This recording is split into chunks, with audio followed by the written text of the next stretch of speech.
नमस्कार दोस्तों, good morning friends.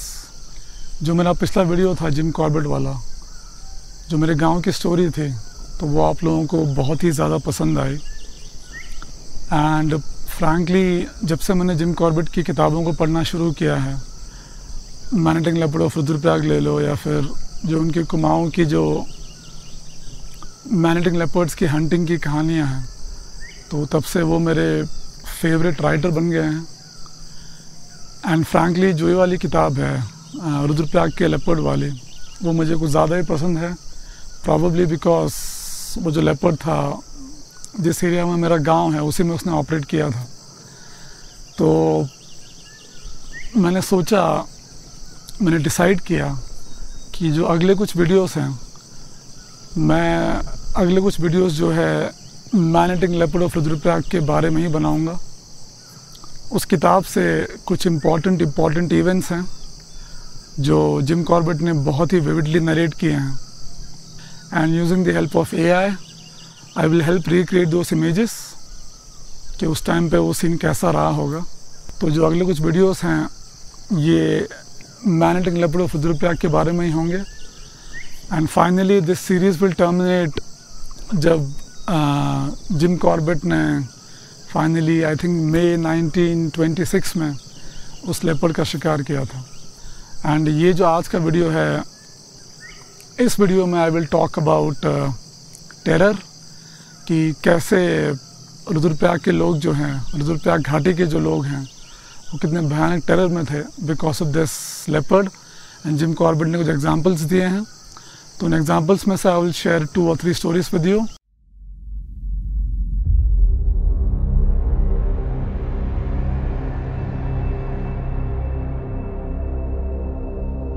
सन 1918 से लेकर 1926 के बीच जो पूरी की पूरी रुद्रप्रयाग घाटी के लोग थे, वे मैन ईटिंग लेपर्ड के बहुत ही भयानक डर में जिए। एंड जिम कॉर्बेट जो है अपनी किताब में 4 ऐसे इंस्टेंसेस डिस्क्राइब करते हैं, 4 ऐसी घटनाएं डिस्क्राइब करते हैं, जिससे मालूम पड़ता है कि रुद्रप्रयाग वैली के लोग इस लेपर्ड से इतना क्यों डरते थे। इन कहानियों से ये भी मालूम पड़ता है कि जो लेपर्ड था वो उसने ह्यूमंस के हिसाब से अपने आप को बहुत ही एफिशिएंटली अडॉप्ट कर लिया था।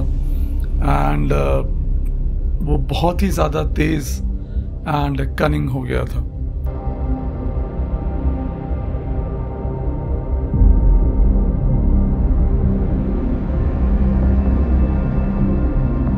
एक लड़का था 14 साल का, जो कि अनाथ था। इस लड़के के पास जिम्मेदारी थी 40 बकरियों के एक झुंड की। क्योंकि ये लड़का गरीब था, तो जो मालिक था इन 40 बकरियों का, ये उसी के घर में ग्राउंड फ्लोर पर रहता था। बकरियां और लड़का रात को एक ही कमरे में सोते थे।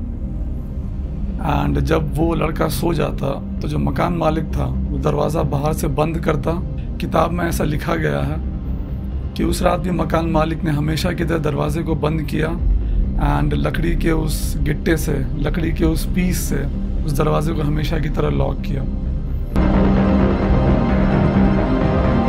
आई एम प्रीटी श्योर कि लेपर्ड ने अपने शिकार को, जो कि वो 14 साल का लड़का था, उसको पहले ही सेलेक्ट कर लिया था। एंड जब रात को मकान मालिक ने दरवाज़ा बंद कर दिया तो लेपर्ड दबे पांव आया। एंड किताब में लिखा गया है कि दरवाजे पे लेपर्ड के पंजों के निशान थे। तो लेपर्ड ने अपने पंजों से दरवाजे को हिलाया। इस दरवाजे को हिलाने के चक्कर में जो लकड़ी का टुकड़ा था जो सांकल में फंसा के रखा था, वो शायद गिर गया। अब सोचने वाली बात यह है कि लेपर्ड ने भले ही कमरे का दरवाज़ा खोल दिया, लेकिन उसके और लड़के के बीच में 40 बकरियां थी। एंड ये सिर्फ इमेजिनेशन पे ही बात है कि लेपर्ड ने उस डिस्टेंस को उस दरवाजे से लेके उस सोए हुए लड़के तक कैसे कवर किया होगा। जो 40 बकरियां थी, उसने उन 40 बकरियों को टोटल इग्नोर किया। वो अंदर गया and I am pretty sure कि जैसे ही लेपर्ड अंदर घुसा होगा तो बकरियों ने बहुत शोर किया होगा। बट हम एज्यूम कर सकते हैं कि लड़का शायद उन सारे शोर के बीच में सोया रहा। उस लड़के के पास गया, उसने लड़के को मारा एंड देन उसको वो ले गया उस गांव के पास एक कुछ खेत थे। उस खेत के नीचे एक घाटी टाइप थी एंड अगली सुबह जब लोग उठे तो जो लड़के के अवशेष थे लोगों को उसी पत्थर वाली घाटी में मिले।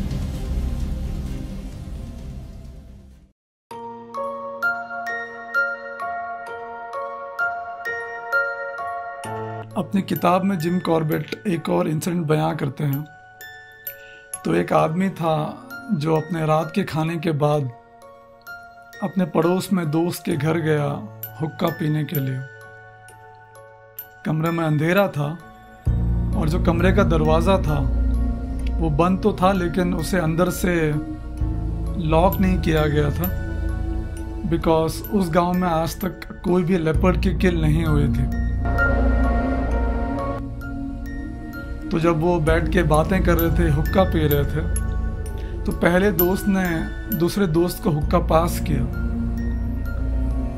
एंड जैसे उसने हुक्का पास किया तो जो दूसरा दोस्त था उसने हुक्के को ज़मीन पे गिरा दिया।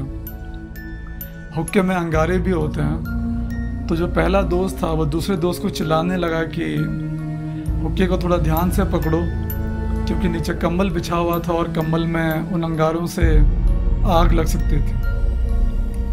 तो पहला दोस्त जैसे ही मुड़ा, नीचे जो अंगारे गिरे थे उनको उठाने के लिए, तो उसके नज़र में दरवाज़ा आया और उसने देखा कि पहाड़ों के पीछे से एक मून राइज या फिर सेट हो रहा था एंड दरवाजे पे उसने आकृति देखी, एक सिलोवेट देखा उस लेपर्ड का जिसने अपने मुंह में उसके दोस्त को पकड़ा हुआ था। यह दृश्य देखकर वो आदमी बहुत बुरी तरीके से डर गया एंड लेपर्ड के जाने के थोड़ी देर बाद वो उठा और उसने दरवाजे को बंद कर दिया। जब इस इंसिडेंट को उस आदमी ने बाद में डिस्क्राइब किया तो उसने इतना ही कहा कि जो मेरा दोस्त था वो मुझसे एक हाथ की दूरी पे बैठा हुआ था, लेकिन ना तो मैंने लेपर्ड की आवाज़ सुनी, ना ही मैंने अपने दोस्त की चिल्लाने की आवाज़ सुनी, ना ही मैंने उसकी सांस की आवाज़ सुनी।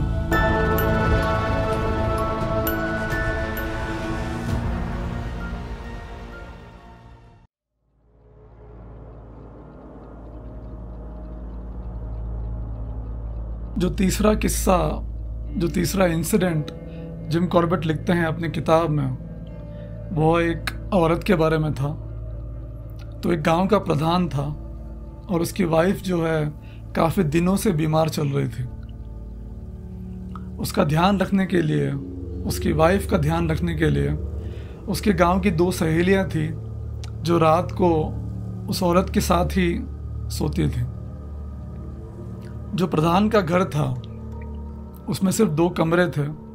जो बाहर का कमरा था उसमें एक डोर था और एक छोटी सी खिड़की थी। इस छोटी सी खिड़की पे ब्रास का बर्तन रखा हुआ था जिसमें कि पानी भरा हुआ रहता था। जो अंदर का कमरा था उसमें कोई खिड़की नहीं थी एंड अंदर के कमरे में आने का एकमात्र जो दरवाज़ा था वो बाहर के रूम में खुलता था। तो जिस फेटफुल नाइट को ये इंसिडेंट हुआ, उस रात को जो हस्बैंड था, जो प्रधान था, वो बाहर के कमरे में उस छोटी सी खिड़की के बगल में एक बेड में सोया हुआ था एंड उस खिड़की पे वो ब्रास का बर्तन पानी से भरा हुआ अब भी था। कमरे में छोटा सा एक दिया जला रखा था जिसकी रोशनी एकदम मध्यम कर रखी थी, हल्की सी रोशनी के लिए। अंदर के कमरे में जो प्रधान की वाइफ थी वो बीच में सोई थी और जो उसके 2 दोस्त थे वो उसके लेफ्ट एंड राइट में सो रखे थे। क्योंकि अंदर के कमरे में कोई वेंटिलेशन नहीं था तो जो बीच का दरवाज़ा था वो खुला हुआ था एंड जो मेन कमरे का दरवाज़ा था बाहर के कमरे का वो बंद था एंड उस पर अंदर से सांकल चढ़े हुए थे। तो रात को जब लेपर्ड अंदर आया तो वो छोटी सी खिड़की से बिना कोई शोर किए वो खिड़की से नीचे ज़मीन पे आया अंदर के कमरे में गया, उसने उन दोनों दोस्तों को अवॉइड किया एंड जो बीच में प्रधान की औरत थी, जो बीच में प्रधान की वाइफ थी, उसको मारा एंड उसको बाहर ले गया। लेकिन जब वो उस औरत को उस छोटी सी खिड़की से बाहर ले जाने की कोशिश कर रहा था, उसी टाइम पे वो जो ब्रास का पानी का बर्तन था वो नीचे गिर गया एंड तब उन लोगों की नींद खुली। तो जब उनकी नींद खुली तो वहाँ पर लेपर्ड का कोई नामो निशान नहीं था, लेकिन जो उसकी वाइफ थी वो उसी खिड़की पे मरी हुई मिली। जिम कॉर्बेट लिखते हैं कि ऐसे कई सारी घटनाएं रुद्रप्रयाग वैली के कई सारे गांवों में उन 8 सालों के बीच हुई। एंड यही कारण था कि जो लोकल लोग थे रुद्रप्रयाग वैली के, वो कन्विंस हो गए थे कि ये कोई आम लेपर्ड नहीं है, बल्कि ये कोई सुपर नेचुरल शक्ति है जो शिकार कर रही है। क्योंकि आज तक किसी लेपर्ड का इस चालाकी के साथ इंसानों का शिकार करना न कभी सुना था और ना ही कभी किसी ने एक्सपीरियंस किया था।